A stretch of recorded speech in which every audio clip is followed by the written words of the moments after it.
Ipapakilala namin si Mariel kay Dr. Jel. Kukunin niya na si Mariel. Pero kapalit nun, kailangan niya makapag-recruit ng 100 na pasyente. Meron kasi kami mga ortho kit. Ito yung mga ganito.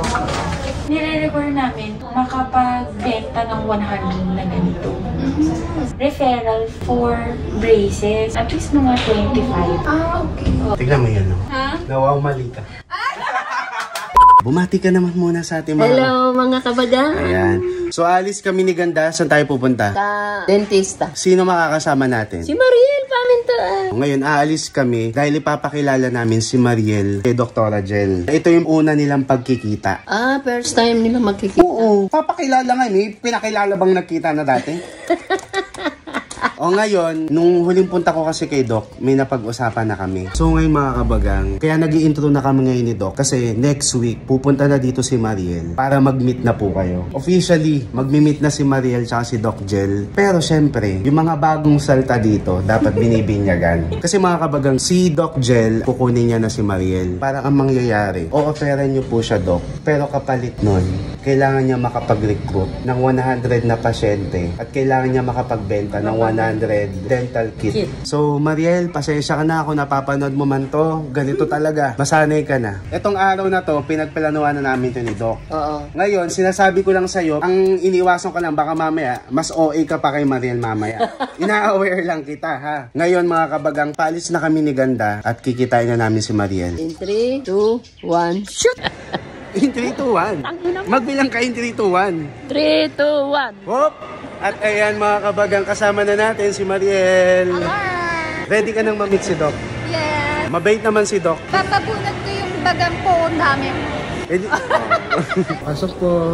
Hi Doc. Hello po. Si Mariel po. Hello po. Hello. Ang ganda niya po, no? Sino po mas maganda ngayon? Si Mama o si Mariel? Doktora! Doktora! Sinungaling. Siyempre si Mami ganda.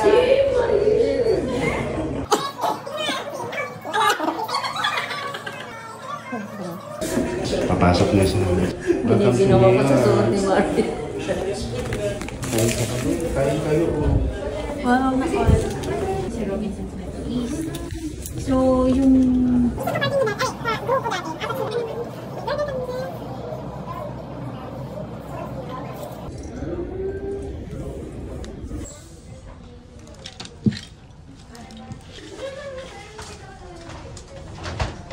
Tapos lifetime na yun, maintenance mo. Kung may chance na masalan, mabasag, chill ko. So, babalikan mo naman ulit ang mga galing sa kanila. Sa lower antipolo.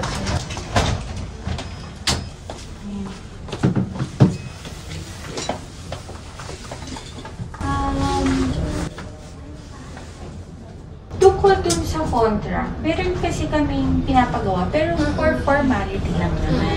Ang kailangan lang kasi namin, syempre details mo, tapos katulad lang din yung ginagawa nila Lester. Hindi namin sila nire-require actually mag-vlog. Pero kung gusto lang nila, pag pumupunta dito. So, it's up to you kung Siyempre gusto ito lang. kailangan, di ba? Ayan, kung gusto mo lang, o pwede mo kami isama sa vlog. Game na game naman kami doon. Tapos, ano pa ba na pag-usapan namin nila Lester? Meron kasi kaming mga ortho kit. Ito yung mga ganito. Ito yung mga ganito. Pagkano kasi, nire-require namin na makapagbenta ng 100 na ganito. Makapagbenta ng 100 na ganito. Wala namang limit. Kung baga, parang kung sakali lang, bibigay namin yung 100. Tapos, basta may ma-offer ka na. Ganun siya. Pagka meron ka na nabenta, pwede mo naman yun i-keep muna. Tapos kung kailan namin sabihin na kung meron na. Ganun. Kasi sila Lester din, meron din silang mga ganito. Tsaka mga meron din kami toothpaste for sa gums. Okay. Oo. Okay. Oo. Meron din. Pero siguro mga ilan lang naman yun. Ilan lang naman yun. Ano pa ba? Yun lang naman yung kailangan. Sige, Dok. Tapos pala, referral for braces. Kung meron kang mga kaibigan, at least mga 25. Kasi kami, Doc, may shop kami dyan sa tapat ng munisipyo. Ah, talaga? So marami din kaming kakilala. So pwede kang makapag-refer dito sa Smile and Beyond. So pwede kang makapag-refer dito sa Smile and Beyond. Sige. Teka. Pao? Pero okay lang sa'yo. Kung sakali okay lang lang. So mamaya papaready ko na lang yung 100 na ortho kit. Para kung sakali, mabenta mo siya. Or basta makahikayat ka ng 100 na makakakuha. 100 pesos lang naman siya. Tapos 25 na ortho patient. Makahikayat ka ng 100 na makakakuha. 100 pesos lang naman siya. Tapos 25 na ortho patient. So kapag ka naka 25 na ortho patient, basta meron kaming ibibigay din sa'yo. Aside from dun sa mga gagawin nating mga procedures. Okay? Sige po. At meron ka bang questions? Wala naman. Wala naman. Pao? Pao? Papa, tawag si Lester.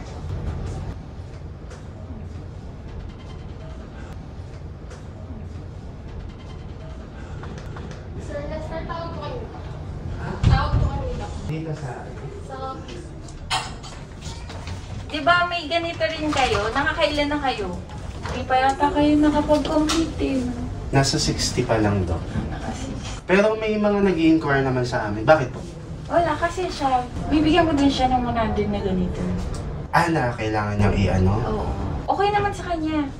Tsaka may shop naman pala sila. So pwede siyang magbenta doon. Okay. Sa Yung benta po, yung referrals na ano niya rin. Oo. Basta makapag ano siya ng 100 na ganito. Plus 25 na referrals ng mga ortho patient. At ba't 25 lang sa kanya, Doc?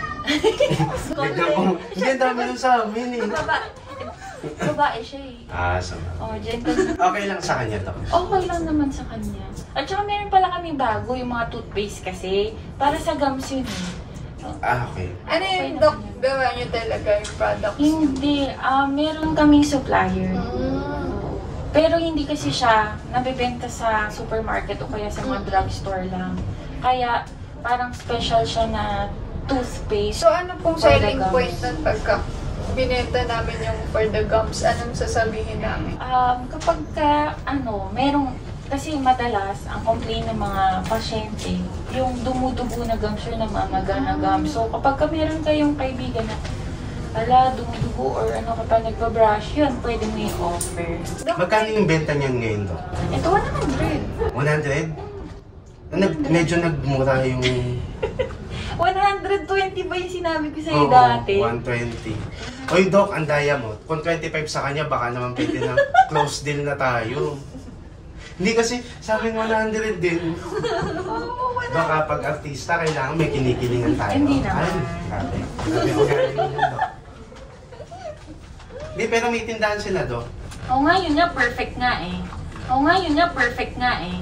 Ano pa yung toothpaste, Doc? Bagong product nyo? Oo, bagong product yun eh. Actually, nabigay ko na kasi yung sample eh. Pero may parating na rin yun. Papadala ko na lang. Parang nagtrabaho naman tayo dito, Doc. Parang... Ganun talaga. Hindi naman kami strict sa kontrata, di ba? ano na kayo kay Mariel, Doc? Okay naman sa kanya. Wala naman siyang naging negative na reaction. Wala naman. Violent. Tawagin ko lang si Mama.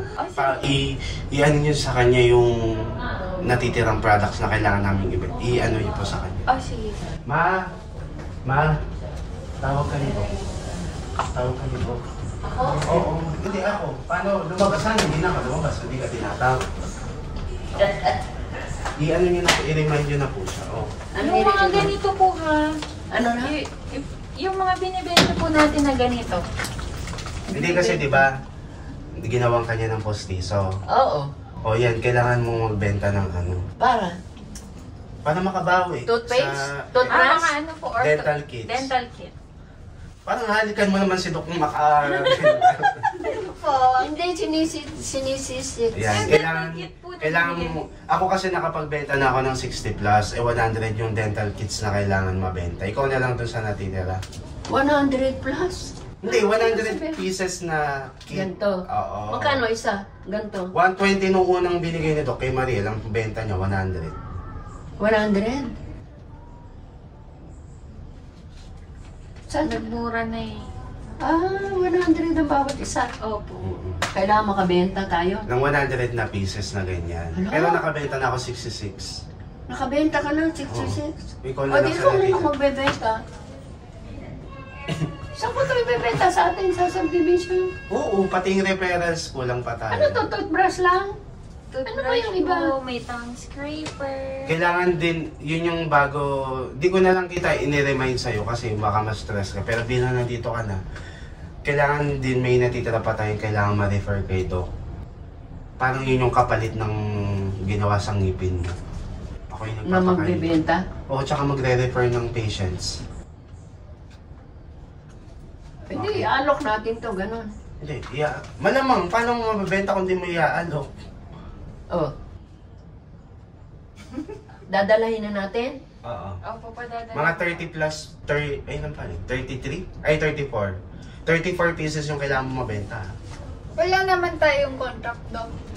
Na Written. written. Meron tayong for formality lang. Okay. Pero wala naman siyang kumbaga, expiration. Walang oo. Hanggat Kumbaga pag nabenta lang natin yan, okay, o baka magpabenta pa kayo Dok kapag Hindi na, naubos na. Kumbaga, baka pag naubos na namin yung kailangan ibenta. wala. Kung may bibili pa, Ang dami nga ni Doc kasi sa akin, wala kung may din. bibili pa, di Oo, pero hindi na tayo magbebenta. Sila Doc, sila na magdiretso dito. Kasi ang referrals natin 100. Ang products 100. Kay Mariel, ilan yung products? 100, tapos 25. Bigla naging 25 yung referrals. Sa atin, 100. Kasi dalawa kayo, Sa bagay. Ba't dapat 50? Sa kanya? Ikaw na sa 34 ha. Para wala na akong Ay, aasikaso. nasa yung 34. Ay, Kukuha, ipapadala. papakuha. Ipapadala ko sa'yo? ko. Papadala? Bali, ano na pong benta namin? 120 pa rin o 100? Ibagsak niyo na ng presyo para Mga mabenta 100. na lahat. Oo. Pero okay ka naman, Mariel. Pero tatanong ko din sa mama. Sige. May tindahan sila eh. Yun nga po sabi ko nga. Kasi kung Sa okay na... kanila ko din papabenta. Hindi, nadamay pa si tita. Hindi, pero kung okay ka na kasi, tignan mo yun, no? Ha? Ano? Ay, nakita mo yun. Oo. Nawaw, mali ka. Tignan mo yun, no? Ha? Ano? Ay, nakita mo yun. Oo. Nawaw, mali ka. Tignan mo yun, no? Ha? Ano? Ay, nakita mo yun. Oo. Nawaw, mali ka. Hindi ko alam i-react ako. Pero para sabi ko, sige, be grateful na lang. Diba? Ang mahalaga, Ang mahalaga. hindi ka na pinagod yung, di ba, kagaya yung dati. Di ba, kagaya yung dati. Wala, anong reaction niya, Dok? Wala, parang naano nga ako kasi parang okay lang lahat sa kanya. People pleaser po kasi ako. Hindi, pero sinabi ko nga kay Doc, Doc, pwede yan si Mariel. Deep inside lang yung, kasi mag-birth man kami, nasa isip lang niya lahat, passive-aggressive. Paglabas niya dito, doon niya ilalabas yung, ganun pag nagpapabenta naman din. Doc, ito, hindi ko na rin to sinabihan na mangyayari. Buti na lang, hindi ko sinabi sa kanya yung gagawin kay Mariel. Ako, loko. Pati ikaw, naka Anong ginawa? Hindi, joke lang na nagpapabenta. Joke lang po yun. Joke lang. Diba? Joke lang. Diba? Oh, buti na lang. Ayoko naman mag-react na parang, ay, gano'n. Grabe. Hindi, ang iniisip ko nga, isip-isip ko din, Mariel, ano to, networking? Magre-refer? Buti na lang talaga mga kabagang. Kasi kung medyo tinago ni Mariel yung reaction niya, ito naman. Buti na lang, Doc. Hindi ko sinabi sa kanya yung gagawing kalokohan kay Mariel. O, pati ikaw napabenta. Anong ginawa sa'yo? Yun nga yung pagbebentahin nga ng dental kit. Pero yung dental kit na binibenta niyo po ba talaga yun, Doc? Ay, pinamimigay binibigay namin sa mga may braces. Ah, okay. O yan guys, dito namimigay pa ng kit. O diba? Akala ko binibenta talaga. Hindi, pero walang totoo dun ha.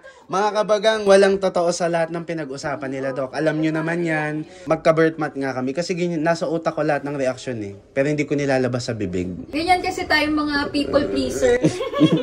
Gusto mo mag-back out kanina? Paano hindi ko na itutuloy ito kung pagbebentay na ka? Send ko muna sa parents ko, pero hindi na ako babalik. Pero ikaw, anong naramdaman mo? Bilang dinamay na kita. Nung pinagbebenta ka, willing ka naman. Oo. Oo. Hindi, willing talaga yun, Doc. Hindi ako tatanggal. Iling ako. Ah, magbenta ka na kaya? Tama. Meron ding thinking na parang gusto ko ring ibenta. Pinag-iisipan ko pa nga lang. Iniway mo lang, no? Kasi baka hassle. Hindi, pero kasi, kung okay ka na, kasi ito yung pang-welcome sa'yo ni Doc sa Smile and Beyond. Okay ba sa'yo maging part ng family namin? Smile and Beyond? Paano mo? Yes, of course. Pwede na dito na. Basta walang bentahan, no? Oo, walang pintahan. Dahil dyan, Di, tsaka- akong tusino. Ano bang sa ngipin niya? Anong tinignan niya? Magpapapostiso si Mariel. Artista yun.